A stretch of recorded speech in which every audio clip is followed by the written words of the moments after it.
Hey everyone, before we dive into this story, please hit that subscribe button to join my channel for more real-life tales of triumph and truth. They claim my birthdays were too costly, yet they threw Emma a bash with a live band and a fireworks finale. This time, I didn't protest. I quietly reserved a first-class ticket to Tokyo. When I shared a glimpse of the city from my penthouse suite, their calls flooded in faster than the hotel elevator could climb. Where are you? How did you pull this off? Are you okay? I savor my champagne, grin at the dazzling skyline, and flip my phone screen down. Let them ponder. For once, the quiet belonged to me. I'm Deborah, the elder daughter in what's often called a picture-perfect family, the one who stopped expecting celebrations and learned to create her own. Have you ever dealt with something like this? Share your thoughts in the comments. Part 2, The Overlooked Daughter. From the outside, we seemed flawless, charming house, family trips, my parents, David and Linda, always beaming next to my younger sister, Emma. But zoom in, and you'd notice the subtle unfairness that shaped everything.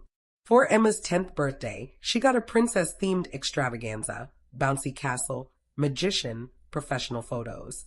4 months later, my birthday brought a homemade cake and a $5 gift card from Target. Sweetie, we can't always afford big parties, they said. You get it, right? I was 8. I didn't, but I nodded. Good girls don't complicate things. That became the pattern. Emma's birthdays were spectacles, roller rinks, DJs, custom-designed cakes. Mine? Chain restaurants and candle wax dripping onto plastic tablecloths. Their excuses felt scripted. Money's tight this year. Deborah's mature. She doesn't need extravagance. Yet, somehow, funds always appeared for Emma. By high school, her parties were the talk of the town. Pro photos, themed decor, guest lists that packed the house. Her sweet 16, a rented ballroom. My 18th, Olive Garden. Mom's smile suggested equality. You're a steady one, honey. You don't need the spotlight to feel loved. But it didn't feel like love. It felt like erasure, like my name only mattered when Emma's wasn't louder. Existing quietly was my ticket to acceptance. When people gushed, what a tight-knit family, I wanted to scoff. They saw snapshots, I lived the gaps. By college, I'd mastered low expectations. If you don't expect anyone to remember your birthday, they can't forget it. Every dinner, every forced grin, every candle I blew out alone. I told myself it didn't sting. But it did. Always. I hoped they'd see me one day. They never did. Part 3, Project Self-Value. College promised a fresh chapter, but I carried the old imbalance with me. Emma's tuition was paid, her allowance steady. I juggled 3 jobs, library, coffee shop, weekend tutoring, my earnings swallowed by rent and loans. When Emma called, upset about her grades, Mom sent $500 for comfort. When my laptop broke, Mom said, "Can you wait for your next paycheck?" I stopped calling. At graduation, I crossed the stage in a thrift store dress. Dinner? Olive Garden, naturally. 3 years later, Emma's C-average degree earned a party grander than most weddings. Red carpet, videographer, champagne tower. Dad toasted her resilience. I clapped as always, smiling as always. But something broke inside me that night, a faint crack, like glass buckling under pressure. So I started tracking. Spreadsheets of venues, catering, decor, costs. Emma's sweet 16, $8,000. Her 21st, nearly $12,000. My birthdays combined, maybe $2,000. It wasn't about money, it was about worth. I read about golden child and scapegoat dynamics, found forums filled with stories like mine. Same pain, different names. It was both comforting and chilling. We'd all been fed the same excuse, you're the mature one. Translation, you're easier to ignore. Instead of sinking into bitterness, I studied it, understood it, and vowed to outgrow it. That's when Project Self-Value began. I opened a someday savings account. Every dollar a reminder I was enough. I cut expenses to the bone. No Netflix, no takeout, no impulse buys. Each sacrifice was a step toward freedom. When my parents asked me to help plan Emma's next bash, I said, "Sorry, I'm busy." The table fell silent. My no rang louder than any apology. I documented every slight, every we can't afford that, followed by another check for Emma. I kept receipts from my birthday dinners, screenshots of her party plans, a paper trail of disparity. It didn't make me angry, it made me focused. I wasn't just saving money, I was saving myself. If they wouldn't celebrate me, I'd do it myself. Part 4, the Tokyo Vision. 6 months into Project Self-Value, a quiet strength grew inside me. My parents still fawned over Emma's every breath, but I was changing. When Mom said, "Emma's 23rd is coming up, we'll need your help," I smiled and said, "Not this time." The silence was icy. "You've gotten so selfish," she snapped. "Maybe I've just stopped fading into everyone else's story," I replied.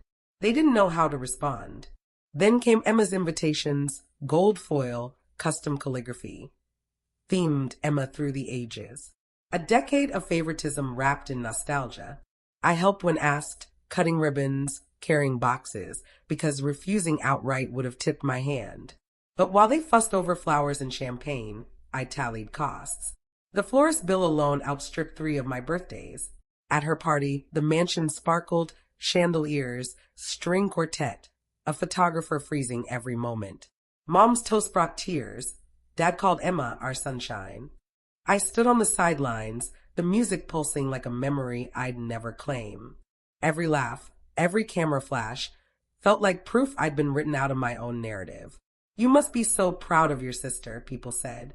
I smiled, hiding the invisibility I felt under the chandelier's glow.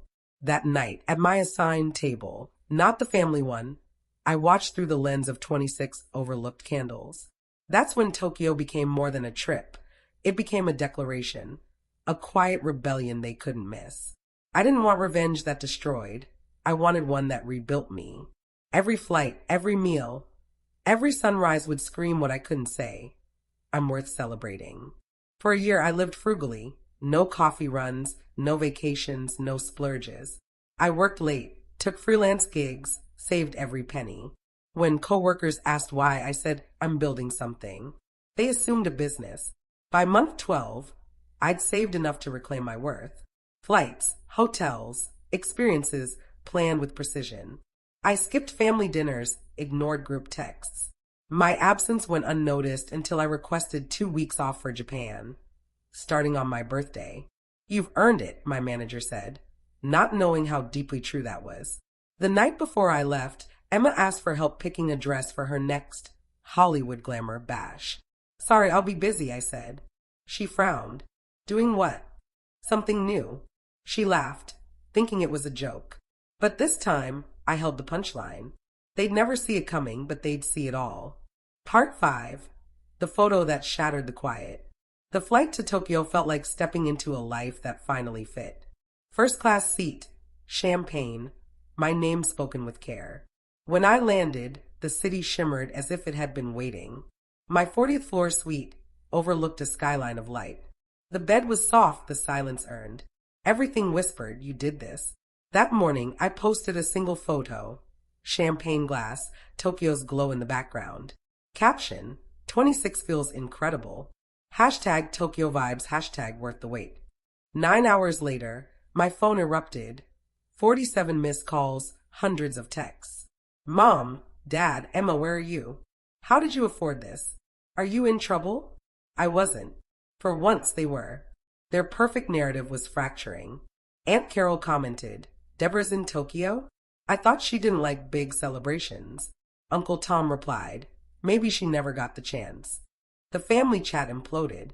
Cousin Rachel chimed in, "Looks like the family budget bounced back."